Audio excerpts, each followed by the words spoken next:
থেকে বিএনপির যে অগ্রযাত্রা, তার কয়েকদিন পরে বেগম খালেদা জিয়া বিএনপির ভাইস চেয়ারম্যান নির্বাচিত হন। বিএনপির ভাইস চেয়ারম্যান নির্বাচিত হওয়ার পর থেকে বেগম খালেদা জিয়া বাংলাদেশের পথে প্রান্তরে মাঠে ঘাটে ছুটে গিয়ে জিয়াউর রহমানের আদর্শ, বিএনপির আদর্শ নিয়ে, আদর্শের পতাকা নিয়ে বিএনপিকে সংগঠিত করেন। 1986 সালে যখন হোসেন মোহাম্মদ এরশাদ নির্বাচনে ডাক দিয়েছেন, ওই শেখ হাসিনা লালদিঘির ময়দানে গিয়ে বলেছেন, এই সরকারের অধীনে যারা নির্বাচনে যাবে তারা জাতীয় বেঈমান। তার 48 ঘন্টার মধ্যে শেখ হাসিনা এরশাদের অধীনে নির্বাচনে যান নাই, কিন্তু বেগম খালেদা জিয়া কোনোভাবেই স্বৈরীয় শাসকের কাছে মাথা নত করেন নাই। তিনি সেদিন নির্বাচন বর্জন করে সংগ্রামের ডাক দিয়েছেন, আন্দোলনের ডাক দিয়েছেন। তারপর থেকে তার নামের পাশে আপোষহীন দেশনেত্রী হিসাবে তাকে আখ্যায়িত করা হয়েছে। এই বিএনপিকে নিয়ে তিনি 1991 সালে তিনি নির্বাচনে অংশগ্রহণ করেছেন। সেই নির্বাচনে আমাদের বহু এলাকায় প্রার্থী দেওয়ার সুযোগ ছিল না। তারপরও বিএনপিকে ধানের শীষকে নিয়ে বেগম খালেদা জিয়া সকাল থেকে মধ্যরাত পর্যন্ত বাংলাদেশ চষে বেরিয়েছে এবং 1991 সালে সমস্ত পৃথিবীতে বিস্মিত করে বেগম খালেদা জিয়া বিএনপিকে রাষ্ট্রীয় ক্ষমতায় অধিষ্ঠিত করেছে। বিএনপিকে রাষ্ট্রীয় ক্ষমতায় অধিষ্ঠিত করার পর এককালের তলাবিহীন জুড়ে হোসেন মোহাম্মদ এরশাদের সময় যেখানে বৈদেশিক ঋণে 86% আমাদের বাজেটে খরচ হতো, সেখান থেকে বেগম জিয়া দেশকে উন্নতির একটি অগ্র শিখরে নিয়ে যায়।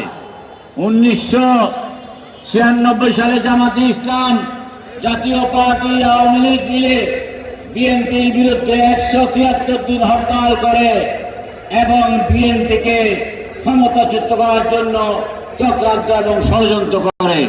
তারপরও বিএনপি সেই সময়ে নির্বাচনে অংশগ্রহণ করে 116টি আসন লাভ করে।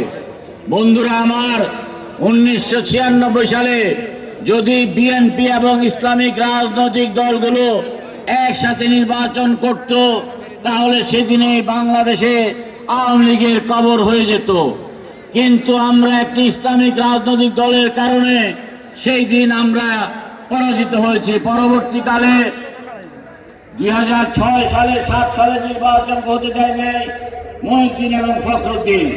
2008 সালে বিএনপি নির্বাচনে অংশগ্রহণ করার পরে 2009-10 সাল থেকে বিএনপির বিরুদ্ধে কি শোচনীয় একটা নির্মম নির্যাতন এই পৈশাচিক খালেদা জিয়া হাসিনা, এই খালেদা জিয়ার উপর করেছেন তা আপনারা জানেন, আপনারা দেখেছেন। বেগম খালেদা জিয়া তিনি কখনোই মাথা নত করেন নাই, তিনি কখনো আপোষ করেন নাই। 2011 সরকারের সময়ে যেমনি বেগম খালেদা জিয়াকে দেশ ত্যাগ করার জন্য বাধ্য করতে চেষ্টা করেছে, বেগম খালেদা জিয়া বলেছেন, পৃথিবীতে কোথাও আমার ঠিকানা নাই, আমার একমাত্র ঠিকানা বাংলাদেশ। বাংলাদেশের জনগণকে ছেড়ে আমি কোথাও যাব না, যাব না, যাব না। এবং তিনি আপনাদেরকে ছেড়ে কোথাও যান নাই। বেগম খালেদা জিয়ার উপর নির্যাতন করেছেন, অমানসিক নির্যাতন করেছেন। একটি ভুয়া এবং মিথ্যা মামলা দিয়ে শেখ হাসিনা বেগম খালেদা জিয়াকে কারাগারে নিক্ষেপ করেছেন। 400 বছরের পুরনো একটা দুর্গ, যে সাথে সাথে দুর্গতে খালেদা জিয়া রাতের বেলায় একটা তোষক দেওয়া হয় নাই। ইঁদুরের অত্যাচারে বেগম খালেদা জিয়া ঘুমাতে পারেন নাই। তার কাছে প্রস্তাব এসেছে, তিনি যদি মুখলেছে দেন, তিনি যদি আপোষ করেন, তাহলে তাকে লন্ডন পাঠিয়ে দেওয়া হবে। খালেদা জিয়া বলেছেন, আমি এই দেশে জন্মেছি, এদেশেই মৃত্যুবরণ করতে চাই, আমি কোনো আপোষ করি নাই, আমি কোনো আপোষ করব না। দেশের জন্য আমার একটি সন্তান বিসর্জন দিয়েছি, প্রয়োজনে নিজকে বিসর্জন দেব, দেশের মানুষকে আমি ছেড়ে যাব না, আমি ছেড়ে যেতে পারি না। এই বেগম খালেদা জিয়া আজকে জীবন মৃত্যুর সাথে আজকে লড়াই করছে। বন্ধুরা।